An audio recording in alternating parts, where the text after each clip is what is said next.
Bonjour à tous, vous avez un smartphone? Génial, moi aussi. Vous faites des photos avec? Ouais, comme tout le monde. Mais est-ce que vous savez vraiment prendre des photos avec votre smartphone? Peut-être pas.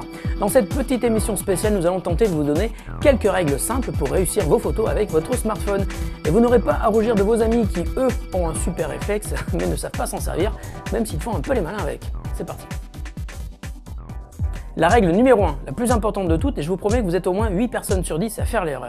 Avec un smartphone, il faut prendre des photos dans le sens de la largeur, comme ça, et surtout pas dans le sens de la hauteur, comme ça. Pour ceux qui savent, ça semble évident, mais pour tous les autres, sachez que la nature nous a donné, du moins à la plupart d'entre nous, deux yeux, là, et pas là et là. Et quand on regarde une photo sur un ordinateur, l'écran a plutôt tendance à être 16/9 et dans le bon sens, comme ça, et pas dans celui-là. Alors on est d'accord, à moins de rencontrer Shaquille O'Neal, ce qui ne risque pas de vous arriver tous les jours, voire même la Tour Eiffel, pensez à utiliser votre smartphone dans ce sens, vos photos seront bien plus belles. Règle numéro 2, la composition de l'image. Quand vous prenez une photo, imaginez que l'écran est quadrillé par 2 lignes horizontales et 2 lignes verticales. L'idéal est donc de placer le sujet principal à cheval sur une des deux colonnes, et vous devrez donc placer votre perso à droite s'il regarde ou fait un geste vers la droite, et à gauche dans le cas contraire. C'est beaucoup plus joli et ça fait respirer l'image comme disent les pros. Pour bien proportionner le visage verticalement, sachez aussi que sa tête ne doit surtout pas être entre les lignes horizontales, mais plutôt chevaucher la ligne du haut. Pourquoi ?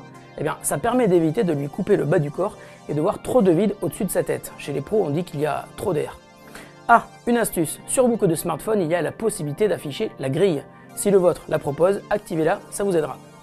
Règle numéro 3, l'exposition. Quand vous êtes à l'extérieur, votre pire ennemi, c'est le soleil.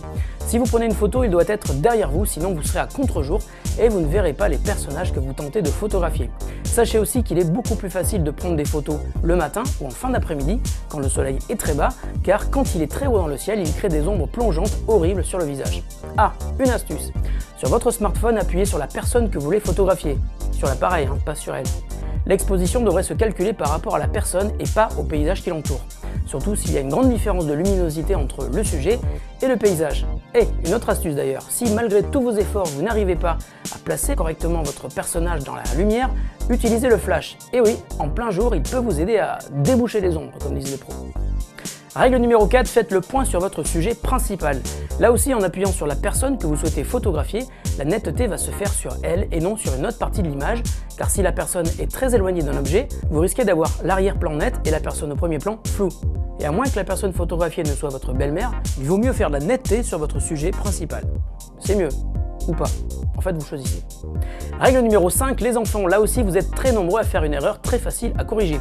Quand vous prenez une photo d'enfant ou d'une personne assise et si vous êtes debout, au lieu de diriger votre appareil vers le bas, baissez-vous à sa hauteur, la photo sera largement plus réussie.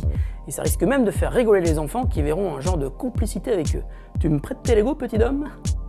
Règle numéro 6. Ah, la règle numéro 6, très importante. Faites ami-ami avec la personne que vous photographiez, si vous ne la connaissez pas. C'est mieux de demander l'autorisation, surtout si la personne en face de vous est Shaquille O'Neal. La Tour Eiffel, elle, ne vous répondra pas. Ça se la pète un peu, laissez tomber. Voilà, j'espère que ces quelques règles vont vous aider à faire de belles photos avec votre smartphone.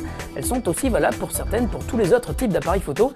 Mais vous le savez, le smartphone permet aussi de filmer, et là aussi il y a plusieurs petits trucs à savoir. Nous verrons ça dans une prochaine émission. Salut à tous et bonne photo!